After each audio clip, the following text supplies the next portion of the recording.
almost didn't do it. The numbers worked, the logic made sense, but I remember sitting there, staring at the screen thinking, this could go very wrong. I had never seen the property in person. I was still working full-time as a veterinarian, and I was about to wire more money than I'd ever sent in my life to a place I'd never stood. Quick context, if you're new here, I'm a veterinarian.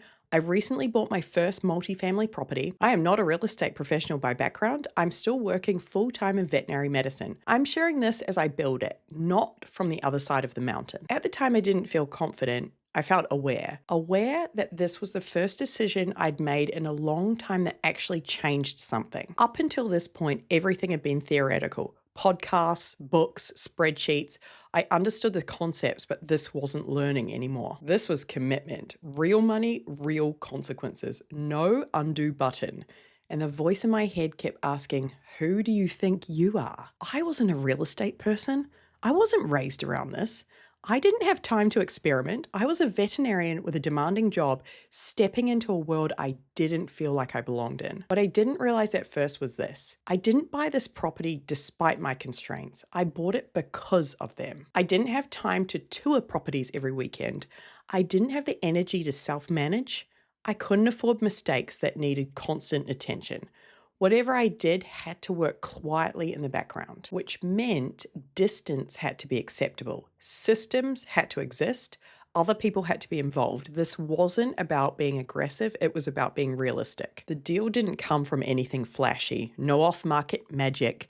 No secret strategy. It came from consistency. Looking at deals late at night, running numbers when I was tired, slowly learning what didn't work.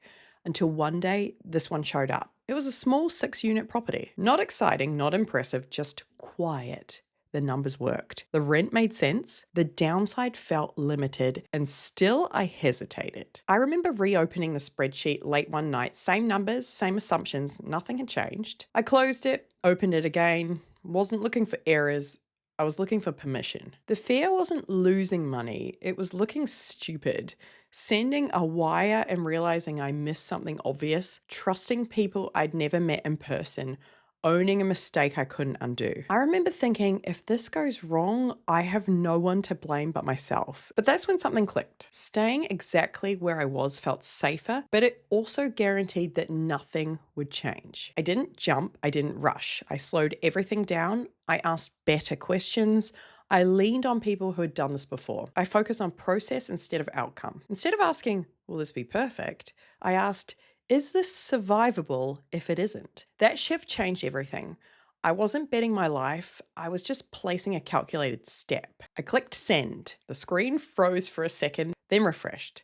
No confirmation email yet, no sound. I just sat there staring at the screen thinking, there's no undo for this. The wire went through. No fireworks, no celebration, just silence. I remember thinking, well, I guess I own a property now. And immediately after, what the F did I just do? That night, I didn't sleep much, not from excitement, but from responsibility. Here's what surprised me. Nothing dramatic happened. The property didn't collapse. The tenants didn't revolt. My life didn't explode. Things just worked. Rent came in. Expenses went out. The numbers did what the spreadsheet said they would do. And for the first time in my adult life, money showed up that didn't require me to be present. That's when I understood what this really was. It wasn't about income. It was about relief. Relief that my entire future didn't depend on my next shift. Relief that something was running quietly in the background. Relief that I had taken one step outside the trap. I hadn't escaped anything, but I'd created options. If you're watching this thinking, I could never do that. I don't have time. I don't know enough. I felt all of that too. I didn't feel ready. I didn't feel confident. I didn't feel like I belonged. I just felt more afraid of staying stuck. This wasn't a leap, it was a first step. This is exactly why I built First Asset Academy. Not to turn veterinarians into investors, not to push anyone to move faster than they're ready, but because I know how heavy the first step feels when you're doing it alongside a demanding career. First Asset Academy exists to help veterinarians take a survivable first step with structure, with guidance, with boundaries, so this doesn't just turn into another job. No pressure, no urgency, just support for that first decision. If you want to understand how I approach this first deal, what I looked for, what I avoided, and how I made the steps survivable while still working full time. You can learn more by clicking the link in the description below. In the next episode, I'll explain why this deal worked without consuming my entire life and how I structured it so I didn't just buy myself another responsibility. If this story felt a little familiar, you'll probably want to watch that next. And if you've ever stood at the edge of a decision like this, feel free to leave me a comment. I read everyone.